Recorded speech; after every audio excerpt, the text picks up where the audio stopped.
ሄሎ ሰላም ጤና ይስጥልኝ የአተም አካዳሚ ቲዩብ ተከታታዮች እንደምን አላችሁ? ባለፈው ፋርማሲቲካል አናሊሲስ ፓርት 1 የተወሰኑ የኤግዚት ኤግዛም ጥያቄዎች ሰርተን ነበር። ዛሬ በፓርት 2 ሌሎች ጥያቄዎችን ይዘን መጥተናል። እንግዲህ ከባለፈው ጥያቄ የሆነ ነገር እንደተማራችሁ አልጠራጠርም። ያንን ቪዲዮ ለሌሎች ለፋርማሲ ተማሪዎች ሼር በማድረግ እነሱም ጥያቄዎቹ እንዲለማመዷቸው ማድረግ ተገቢ ነው ላለው እንግዲህ ኤግዚት ኤግዛም የሚሰጥበት ወር መጪው የካቲት 16 ከ27 መሆኑ አንዱም ለእናንተ እድል ይዞ መጥቷል። በዚህ አጋጣሚ እነኝን ጥያቄዎች በመስራት ሌሎች ጥያቄዎችን በመስራት ያላደረሳችሁትን በብሉፕሪንት መሰረት በማንበብ እንድትጠባበቁ እድል ይሰጣልና ይሄን እድል እንድትጠቀሙ ኮዲው ላስታውሳችሁ ሞክራለሁ። ዛሬም ጥያቄዎች እንጠይቃለን። እንግዲህ ጥያቄዎች ላይ ሐሳብ አስተያየት ካለ በኮሜንት ሴክሽን ልታጋሩን ትችላላችሁ። ዲስክሪፕሽን ላይ ያለውን ቴሌግራም ሊንክ በመጠቀም ሌሎች ጥያቄዎችንም ዶክመንቶችንም ማግኘት ትችላላችሁ ማለት ነው። እንግዲህ የመጀመሪያው ጥያቄ ምን ይላል? A clinical pharmacist working at the pharmacovigilance unit of Ethiopian Food and Drug Administration IFDA received an ADR report from the physician working in one of the government hospitals. The ADR report includes a detail of an initial age, sex and race of the patient, the name, signature and the contact address of the reporter, as well as the description of an adverse event. So the pharmacist understood that the ADR report didn't include additional pertinent information according to the IFDA ADR authority reporting guideline and requested the physician for the explanation. So what is the pertinent information missed in this particular ADR report? ለብበሉ this one is the investigation in clinical area and some missed information are there. missed የሆነ information አለ። ያ information missed የሆነ ምንድነው? A the detail of an adverse event, B the name of the patient, the detail of suspected drug, the detail of the reporter. Have a look the context of the adverse drug reaction or ADR report. The pertinent information typically include detail about the reaction itself, the patient involved, the drugs suspected to have caused the reaction. In the given scenario, if the pharmacist understood the additional pertinent information was missing from the ADR report, here are the breakdown. አንደኛ the detail of an adverse event are crucial to describe what are occurred. ይሄ አስፈላጊው ኢንፎርሜሽን አንድ። ሌላው name of the patient which is important for identifying an individual affected ነው. The detail of a suspected drug are necessary for assess with medication or which medication may be caused the reaction. And the detail of the reporters useful for follow up ነው. but they don't directly relate to ADR clinical context, since the question is about what is specifically missing from ADR report. The most relevant information which is missed is so-called the detail of an adverse event or A ነው ማለት ነው። A clinical pharmacist working at the pharmacovigilance unit of Ethiopian Food and Drug Administration IFDA received an ADR report from the physician working in one of the government hospital. ለበሉት የገም በደምቢት an ADR report includes a detail of initial age, sex, race of the patient, name as well as signature as well as contact address of the reporter and the description of an adverse event. The pharmacist understood that the ADR report didn't include additional pertinent information according to the IFDA ADR authority reporting guideline. They requested the physician for the explanation. That most important information which can be missed from this case scenario is the detail of an adverse event ነው ማለት ነው። በዚህ አውድ መረዳት ነው ማለት ነው ጥያቄ። ሌላው a pharmaceutical company is developing a new tablet formulation containing a sensitive active ingredient, and which analytical technique would be the most stable for quantifying the active ingredient in the final product. Now this one is a new drug development. That new drug or tablet formulation is associated with sensitive active ingredient. የትኛው አናላይቲካል ቴክኒክ ነው ይሄንን አክቲቭ ኢንግሪዲየንት ኳንቲፋይ ለማድረግ የሚጠቅመን ነው? ስለ ኳንቲፊኬሽን ሲነሳ ሁሉ ጊዜም you have to remember high performance liquid chromatography yes. So gas chromatography, ultra visible UV with spectroscopy, far transform spectroscopy ይላል። so ስለ quantification of active ingredients ስናወራ ሁሌም you have to remember HPLC or high performance liquid chromatography. So a pharmaceutical company is developing a new tablet formulation containing a sensitive active ingredient. So the analytical technique that would be most suitable for quantifying the active ingredient is so-called HPLC or high performance liquid chromatography. Is often used for such application due to its sensitivity, accuracy, and the ability to handle a complex matrix. when ለትልቁ HPLC የተመረጠበትም አንዱ ሴንሲቲቪቲ ነው። እንግዲህ አክቲቭ ኢንግሪዲየንቱ በናኖ ሌቭል ኦር ፒኮ ሌቭል ቢሆን እንኳን ኳንቲፋይ ማድረግ ይችላል። ሶ ከዚህ የተነሳ the quantification of active ingredient associated with HPLC or high performance liquid chromatography ይሆናል ማለት ነው። ሌላው ጥያቄ researcher need to separate and analyze the component of the mixture of an amino acid and which technique would be the most appropriate ይላል። ሶ አሁን እንግዲህ the mixture of amino acidን separate እና analyze ማድረግ ነው የፈለግነው። ሶ ካሉት spectroscopic technique or chromatographic technique የትኛው ነው የሚመረጠው ነው የሚለው high performance liquid chromatography, gas chromatography, thin layer chromatography, capillary electrophoresis ይላል። so to separate and analyze the components of the mixture of an amino acid, the most appropriate technique would be capillary electrophoresis ነው። ለምን ሲባል it is ineffective for the separation of amino acid due to its high resolution and efficiency። ለበሉ እንግዲህ ኮምፕሌክስ የሆነ ኮምፖነንት ላይ ያሉትን ሚክስቸር ኦፍ አሚኖ አሲድ ሴፓሬት ለማድረግ ሃይ ሪዞሉሽን and efficiency የሆነ ቴክኒክ ያስፈልጋል። ያም ቴክኒክ ካፒላሪ ኤሌክትሮፎረሲስ ነው ማለት ነው። ካፒላሪ ኤሌክትሮፎረሲስ is mainly used for quantification of an amino acid። ሶ ባለፈው ላይ ስንሰራ HPLC ስራው የቱ ነው ሲል አንዱ ይሄንን ጠቅሶልን ትክክል እንዳልሆነ ተናግረን ነበር ነው። ሶ ሌላኛው ጥያቄ ፋርማሲ student is asked with analyzing the solution profile of a new tablet formulation, so which technique should be used ይላል። so a pharmacy is asked to analyze the dissolution profile ነው። ልብ በሉ dissolution profile of a new tablet formulation ነው ቴስት ማድረግ የፈለገው የትኛው ቴክኒክ ነው። so UV spectro, HPLC, disintegration testing, gas chromatography ባለፈው ያየን ይመስለኛል። dissolution profile of a drug either by dissolution device or disintegration apparatus ነው ሊሆን የሚችለው። so the pharmaceutical company is asked with analyzing dissolution profile of the product, so the best technique to use in this case would be disintegration testing or gas chromatography ይላል። gas chromatography for dissolution ያን ያህል ፕሮፐር አይደለም። so disintegration or dissolution testing apparatus ካለ ይሄኛው የተሻለ ቅድሚያ ያገኛል። so the answer is C ነው። ሌላኛው a pharmaceutical company wanted to ensure that their product meets the required standard for microbial contamination, which test should be performed ይላል። antibiotic potency assay, bacterial endotoxin test, microbial limit test, sterility test. so our target is to ensure that our product meet the required standard for microbial limit ነው።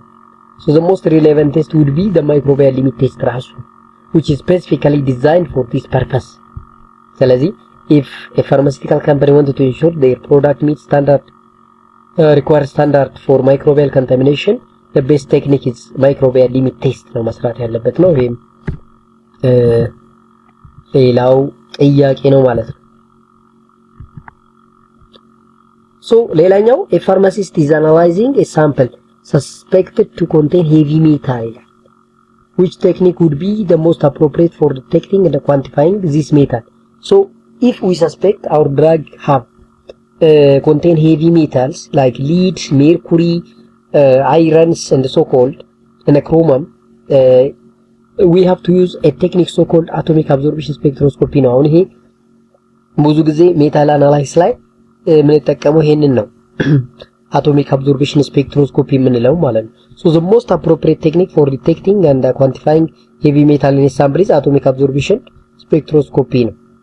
so AS is widely used in pharmacology and environmental analysis, because it allows for precise measurement of the metal concentration and is effective for trace metal analysis. Even በጣም ማኒዩት የሆኑ the metal content አናላይዝ ማድረግ ይችላል ማለት ነው። እንግዲህ ሊሚት ቴስት ፎር ሄቪ ሜታል የሚል አክቹአሊ እንግዲህ ሰርተናል ኳሊታቲቭ አሴ ማለት ነው።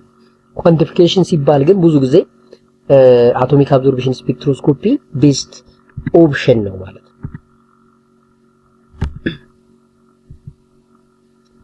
ሶ ሌላው ጥያቄ a pharmaceutical company is developing a new drug that is prone to degradation in the presence of light. Which technique would be the best for studying the degradation kinetics under different light condition? ለበሉ pharmaceutical company is developing a new drug that is prone to degradation in the presence of light. So which technique would be the best for studying the degradation kinetics under different light condition? So UV spectroscopy, HPLC, gas chromatography, IR spectroscopy.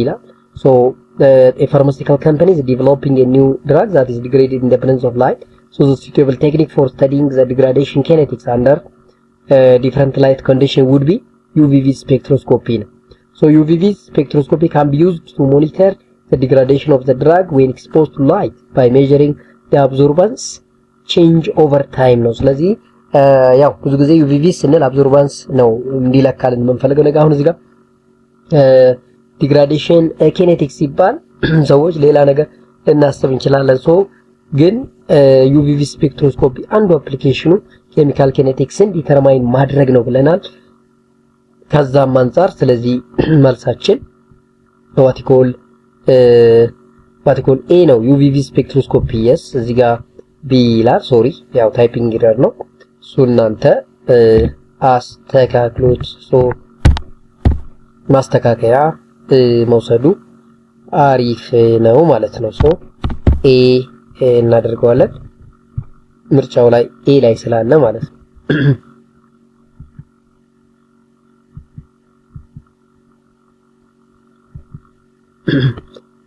ሌላኛው ጥያቄ a pharmaceutical company wanted to analyze the release profile of the drug from a sustained release tablet formulation. Which technique should be used ይላል። HPLC, UV spectroscopy, dissolution testing, gas chromatography ይላል። So the pharmaceutical company wanted to analyze release profile of the drug from sustained release tablet formulation. So the technique that would be most appropriate ሲባል dissolution testing ነው። So dissolution testing measure how quickly and efficiently the drug is released from its formulation ስለሆነ dissolution apparatus በመጠቀም what called the release profile of the drugዎችን ቼክ ማድረግ እንችላለን ማለት ነው። ይሄንን ከግምት ማስገባት በጣም አሪፍ ነው ማለት ነው። እዚህ አካባቢ ላይ ዳይዞሉሽን፣ ዲስኢንቴግሬሽን፣ ፍሪያቢሊቲ፣ ሃርድነስ የሚባሉት ነገሮች ባለፈውም ስንሰራ ዛሬም ደግመን እየሰራን ነውና እናንተም እዚህ ላይ ፎከስ እንድታደርጉ ነው። ሶ አናላይዝ 1 ቻፕተር 8 ቻፕተር 9 አካባቢ ላይ ፎከስ እንድታደርጉ ይፈለጋል ማለት ነው።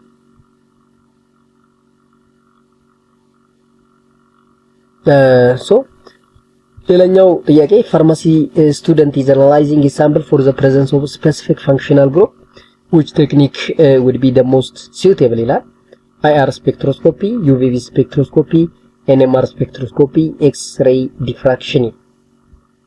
ሶ ልብ በሉ ተማሪው የፈለገው specific functional group ዲተርማይን ማድረግ ነው presence or absence. ሶ functional group determination ላይ ቤስት የሆነው ቴክኒክ እንደምታውቁት IR ነው፣ ኢንፍራሬድ ስፔክትሮስኮፒ።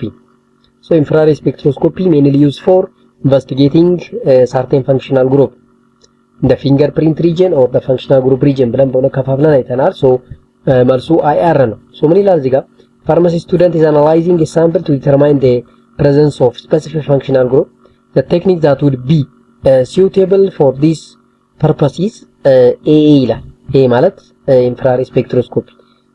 Here UV spectroscopy is generally not used for identification of the specific functional group, as other technique like IR spectroscopy would be the more appropriate ይላል ማለት። ስለዚህ IR ትልቁ ጥቅሙ functional group ኢንቨስቲጌት ማድረግ ነው። እንግዲህ ፋርማሲቲካል አናሊሲስ 1 ቻፕተር 4 ላይ እንድትማሩ ካሪኩለማችሁ ያስገድዳል ማለት ነው። እንግዲህ በካሪኩለማችሁ መሰረት ማመልከት የናንተ ሌላኛው ጥያቄ a pharmaceutical company is developing a new drug formulation and wanted to ensure that it meets the required pharmacopoeia standard. So which test should be performed ይላል። እንግዲህ a new drug ነው አዲስ ድራግ ፎርሙሌት ታደርጉ ያ ድራግ based on the given pharmacopoeia መሆኑን ቼክ ማድረግ ነው የፈለጉት።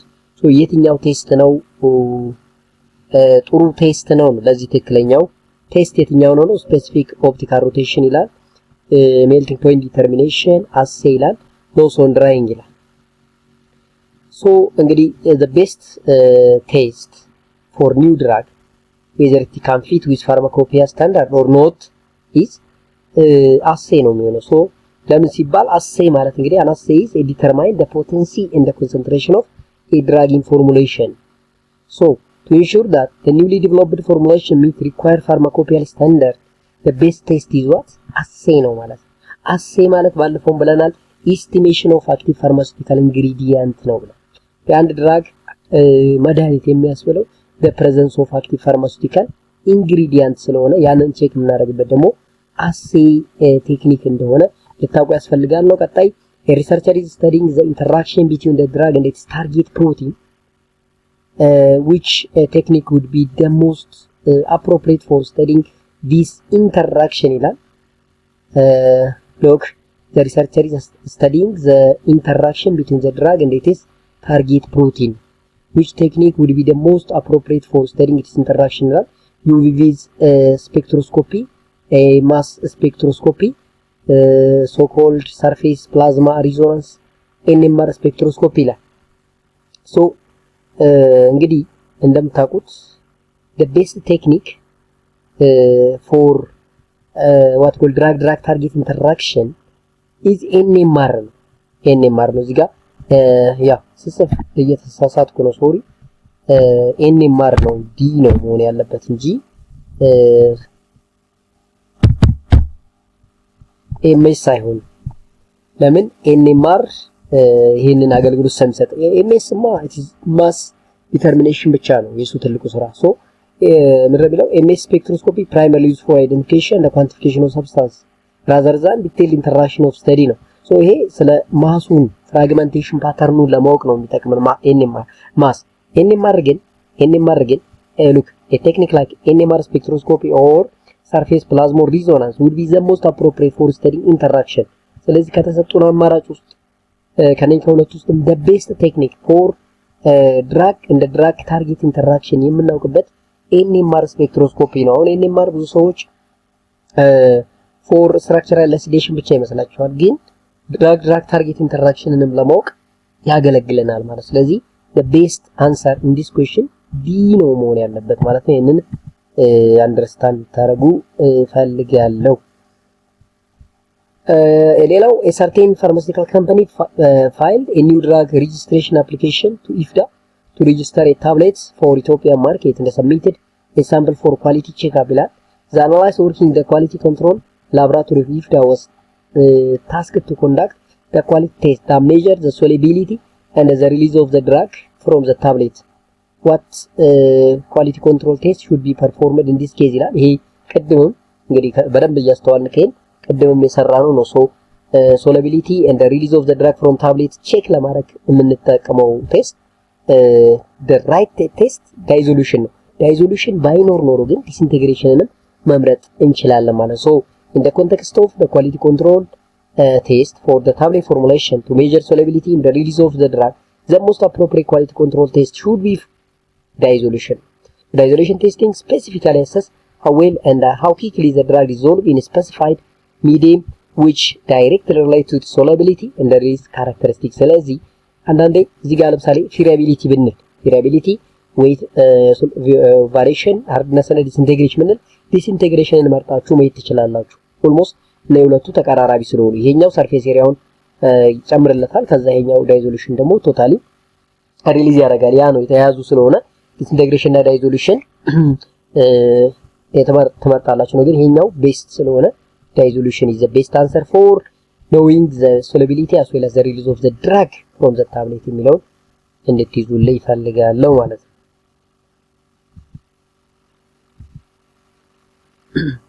ሌላኛው the GMP inspection team observed sliding door between ancillary area and the production room of manufacturing company. The team recorded this the team recorded this as a non-conformance works to be corrected. What is the most likely reason for the team to record the presence of sliding door as non-conformance? በደንቢዩት the GMP inspection team observed sliding door between ancillary area and the production room of manufacturing company. The team recorded this as a non-conformance work to be corrected. What is the most likely reason for the team to record the presence of sliding door as non-conformance? A. To prevent the pressure differential from pushing the door open. To prevent the pressure differential from disturbance of the airflow. To prevent the accumulation dust in sliding roofs. To prevent any person to easily open it. The most likely reason for the GMP inspection team to record the presence of sliding door between the ancillary area and the production room as non-conformance is to prevent the pressure differential from pushing the door open. Sliding door can create challenge in maintaining proper air pressure differential, which are crucial for controlling contamination and ensuring the sterile environment in pharmaceutical manufacturing. So, based on the given question, በተሰጠው ጥያቄ መሰረት ትክክለኛው የዚህ ጥያቄ መልስ ኤ ነው ማለት ነው። to prevent the pressure differential from pushing the door open የሚለው ሶ በደንብ ይዩት። ይሄም እንግዲህ ሬጉላቶሪ አፌርስ ጥያቄዎች ናቸው። አብዛኞቹ ሬጉላቶሪ አፌርስ ነው እያየን ያለነው እና ኦልሞስት ስፔክትሮስኮፒ ማለትም ፋርማሲውቲካል አናላይዝ 2 ማለት ነው። ፋርማሲውቲካል አናላይዝ 2 እና ሬጉላቶሪ ላይ በደንብ ማተኮር እንደሚያስፈልግ እየነገራችሁ ነው ማለት ነው። ጥያቄው አብዛኛው ወደዛ እያተኮረብን ስለሆነ ሌላው an IFDA inspection team inspected a pharmaceutical manufacturer and recorded the following observation among others. The production premises have ceiling and wall that do not allow air passage, multiple sharp edges, corners, close fitting doors, sealed lights fitting, and at the end of the inspection and after completing every required task, the team finally concluded that the premises were not fit for pharmaceutical production. What feature of the premise most likely contributed for the conclusion made by the team? A. Sealed light fitting, closed fitting doors, edge in the corners, ceiling walls. Here, the feature of the premises that most likely contribute to the conclusion made by the IFDA inspection team regarding the unsuitability for pharmaceutical production is the edge in the corner here. The sharp edge and the corner can pose contamination risk and make cleaning difficult, which is critical for maintaining the necessary sanitary condition in pharmaceutical manufacturing. And sanitary is the most important criteria for pharmaceutical manufacturing area እንደሆነ ይታወቃል። ሶ እነኚህ ኢንስፔክሽን ዲፓርትመንት ይሄንን ኮንክሉዥን ላይ የደረሱበት ትልቁ ምክንያታቸው the close fitting edge and the corners የሚለው ሲ ላይ ያለው መልስ ትክክለኛው ሪዝን ነው ማለት ነው።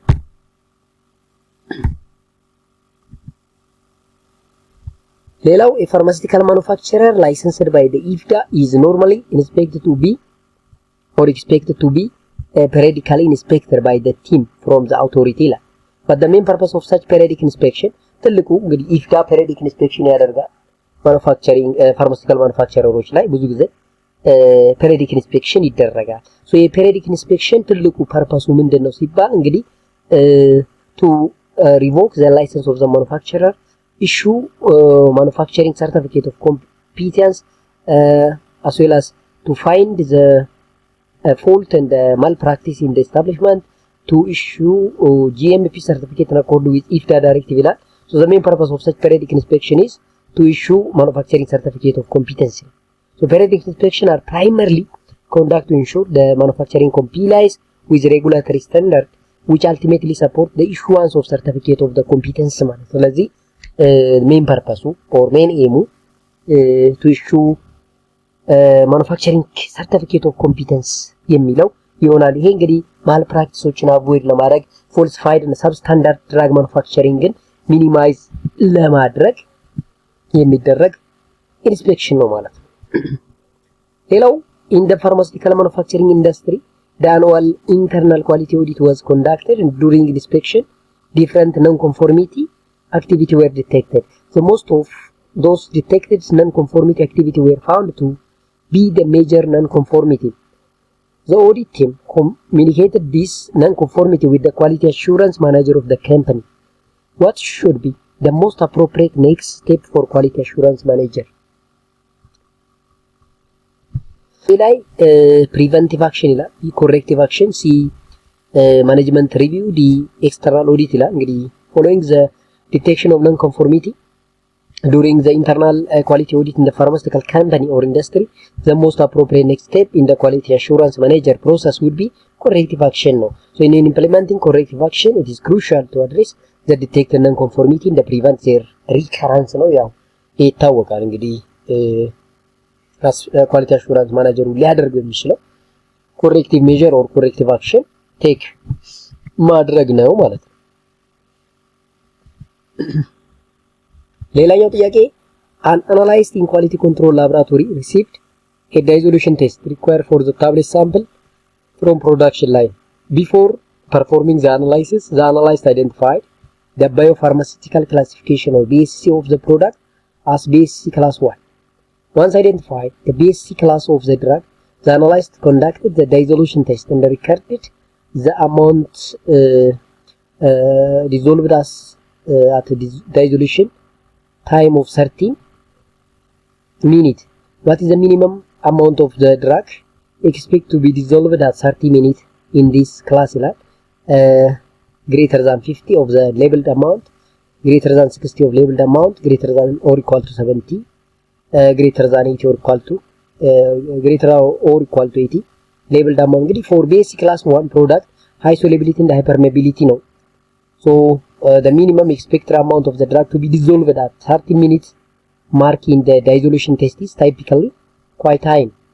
So based on the classification and the common expectation in dissolution testing, the answer D of the labeled amount is correct. For BSc class 1 drug, it is generally expected that at least 80 or 85% of the active ingredient should dissolve with specified time frame to ensure proper bioavailability ነው። ስለዚህ ይሄ ደግሞ greater than or equal to 80 ስለሆነ now in 30 minutes ውስጥ dissolve ስለሆነ so that is D ላይ ያለው ትክክል ነው ማለት ነው። so እንግዲህ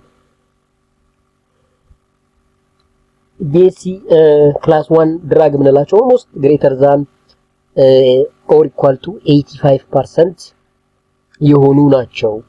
ሶላቢሊቲያቸውና ፐርሜቢሊቲያቸው ደግሞ ባዮአቫይላቢሊቲያቸው ላይ ጥሩ እድል ይሰጣል ወይም ደግሞ ኢናንስ ያደርጋል ኤፍ ቫልዩ ኦር ባዮአቫይላቢሊቲ ቫልዩ ማለት ነው።